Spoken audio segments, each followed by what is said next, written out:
Hey guys, welcome back to the CryptoJobs YouTube channel. I'm your host, and today we're doing a crucial update on ENA. My analysis has been spot on. You see, I posted my analysis of bearish move on ENA yesterday, and now you see with our short position now having almost hit our fourth take profit target.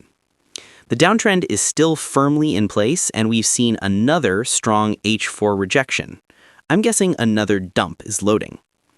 The next key supports to watch are 0.6250, 0.600, 0.550, and 0.5400.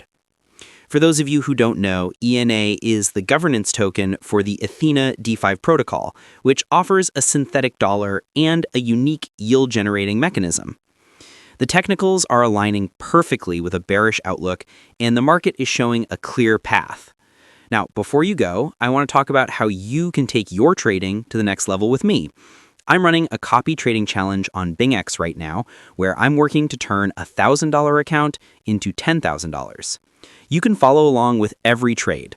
The link to my profile is in the description below. And of course, don't forget to join my communities. We've got the free Telegram channel for all my quick updates and market insights, and my free VIP group for even more setups and a closer look at my trading strategy. The links for both are right in the description. Peace out.